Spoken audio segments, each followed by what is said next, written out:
افسانہ عیدگاہ حصہ ہشتم۔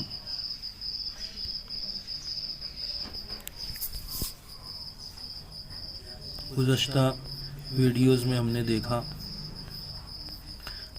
لیکچرز میں ہم نے دیکھا کہ کس طریقے سے معاملات پیش آئے، ایک غریب بچے کی عید کس طریقے سے ہوتی ہے، اور 3 پیسے میں جب دوسرے بچے کھلونے خریدتے ہیں، مٹھائیاں لیتے ہیں اور جھولے وغیرہ پر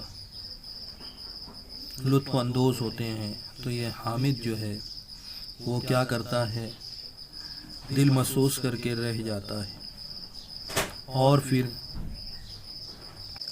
لیکن وہ ہمت نہیں ہارتا ہے اور وہ 3 پیسے بچا کر کے اپنے جذبات کو قربان کر کے دادی کے لیے دست پناہ خریدتا ہے، اور پھر اس کے دوست جو اس کو کھلاتے تھے اس کی اس عقل مندی پر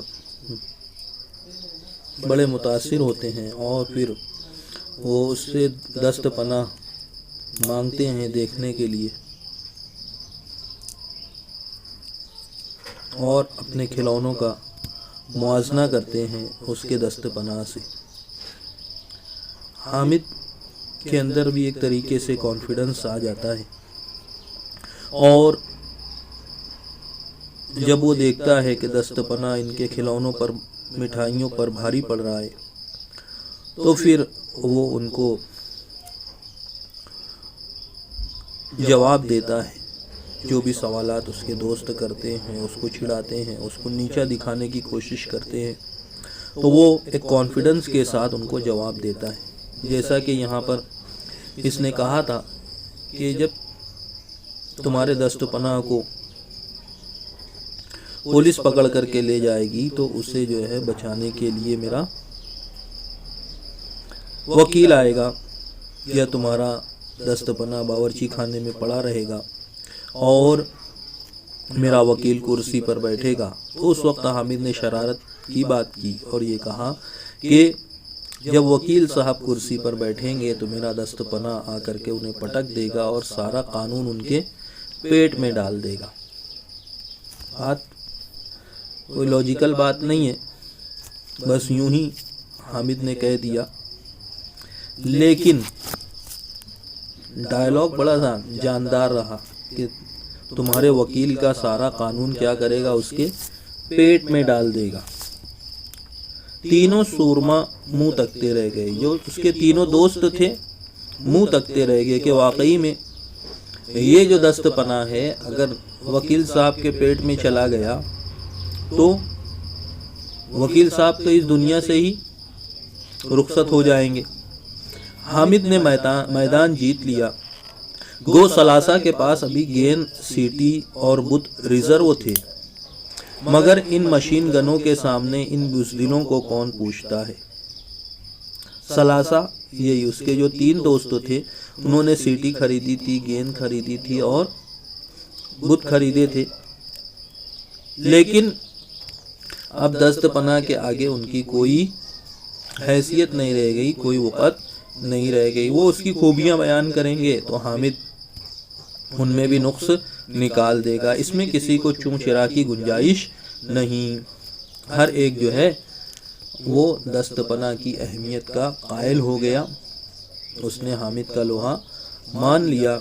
فاتح کو مفتوحوں سے خوشامد کا مزاج ملتا ہے۔ اب جب کوئی شخص فاتح ہو جاتا ہے، ایک اصول یہاں پر منشی پریم چند بیان کر رہے ہیں کہ جب کوئی شخص فاتح ہو جاتا ہے، فتح حاصل کر لیتا ہے، تو مفتوح کیا کرتے ہیں، اس کی خوشامد کرتے ہیں۔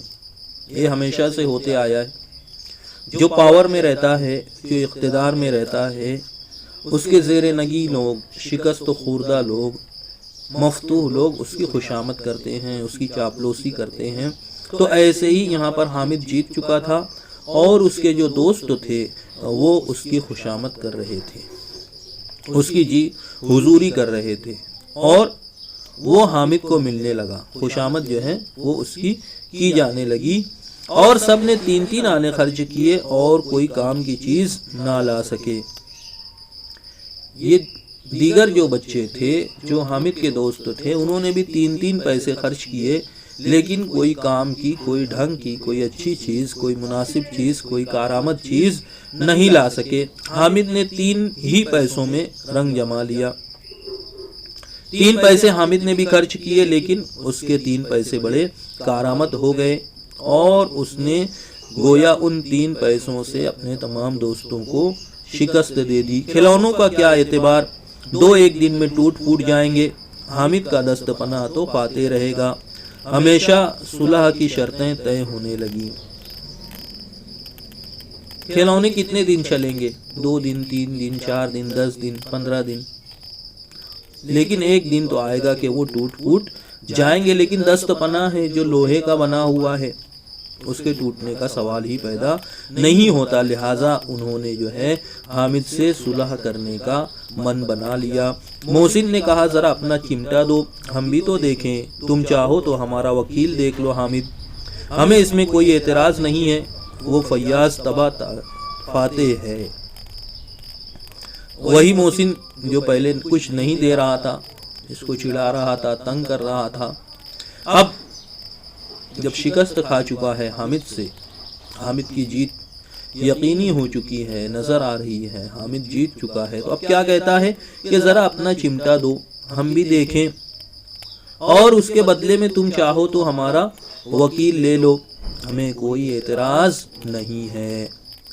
حامد چونکہ ایک اچھی تربیت ہوئی ہے اس کی، ایک فیاض طبع فاتح لکھ رہے ہیں یہاں پر منشی پریم چند کہ وہ جیتا ہوا ہے لیکن مغرور اور گھمنڈی نہیں ہے، تنگ دل اور تنگ نظر نہیں ہے، جیسے کہ اس کے دوست تھے، خود غرض نہیں ہے، سیلفش نہیں ہے۔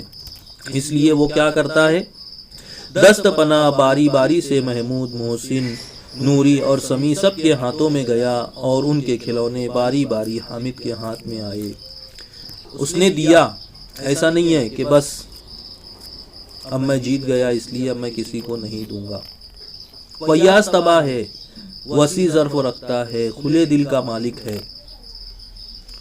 صرف کہتا نہیں ہے کہ میرا دل صاف ہے، بلکہ واقعی میں اس کا دل صاف ہے۔ اس نے جو ہے ہر ایک کو دیا، اپنا کھلونا، اپنا چمٹا دیا، ان کا کھلونا لیا۔ اب دیکھو اس کے دل کی کیا کیفیت ہوتی ہے، چمٹا تو دے دیا اس نے، ان لوگوں کو چمٹا خرید لیا دادی کے لیے، لیکن جب کھلونے اس کے ہاتھ میں آتے ہیں تو اس کی کیا کیفیت ہوتی ہے۔ کتنے خوبصورت کھلونے ہیں، مگر ان کھلونوں کے لیے انہیں دعا کون دے گا؟ وہ بچے کے دل میں پھر کھلونے آئے تو اس کی تڑپ پیدا ہو گئی، اس کی تمنا جاگ اٹھی، لیکن پھر سوچتا ہے کہ ان کھلونوں کے لیے انہیں دعا کون دے گا؟ کون کون ان کھلونوں کو دیکھ کر اتنا خوش ہوگا جتنا اماں جان دست پناہ کو دیکھ کر ہوں گی؟ واقعی میں یہ تو کھلونے لے کر کے خوش ہو گئے، یہ گھروں پر لے کر کے جائیں گے تو ان کے گھر والوں کو کوئی خوشی نہیں ہوگی، لیکن میں نے جو چیز خریدی ہے، میں نے جو دست پناہ خریدا ہے، اس دست پناہ کو دیکھ کر کے میری دادی جان جو خوش ہوں گی اس کی کوئی انتہا نہیں ہے، ان کو جو خوشی ہوگی وہ ناقابل بیان ہے۔ اسے اپنے طرز عمل پر مطلق پچھتاوا نہیں ہے۔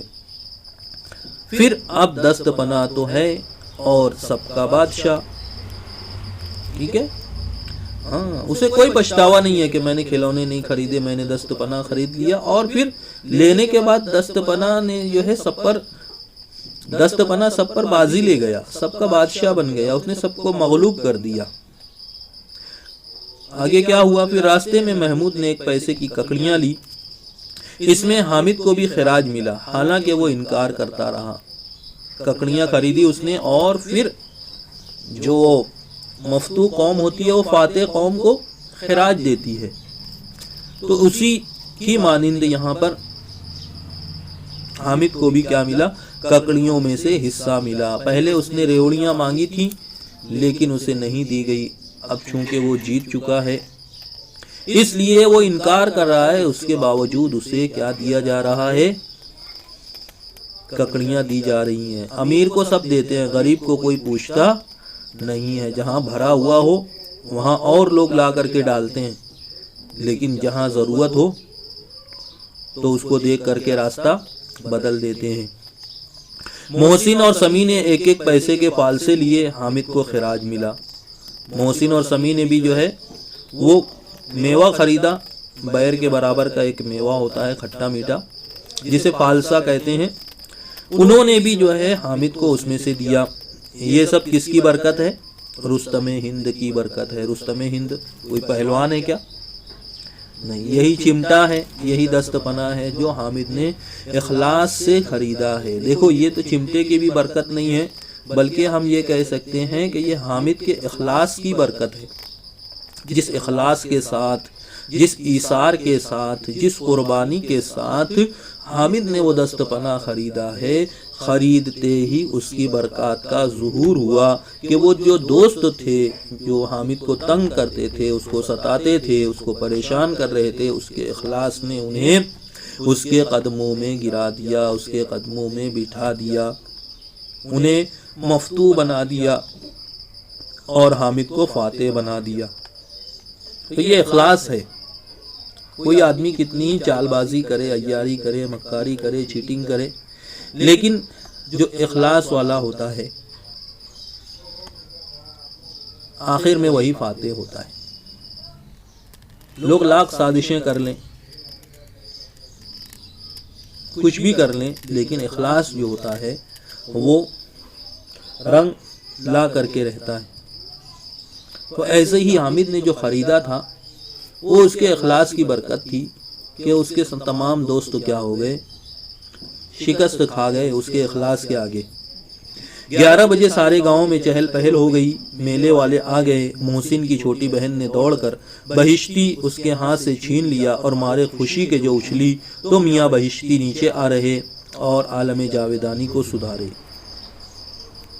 اب یہ لوگ واپس آ رہے ہیں عیدگاہ سے، گھر میں داخل ہو رہے ہیں، محلے میں داخل ہو رہے ہیں، اور محسن کی چھوٹی بہن نے دوڑ کر کے بہشتی وہ جو کھلونا اس نے خریدا تھا اس کے ہاتھ سے جھپٹ لیا اور خوشی سے جو ہے وہ اچھلنے لگی، اور اسی اچھل کود میں وہ نیچے آ رہا اور عالم جاویدانی کو سدھار گیا. مطلب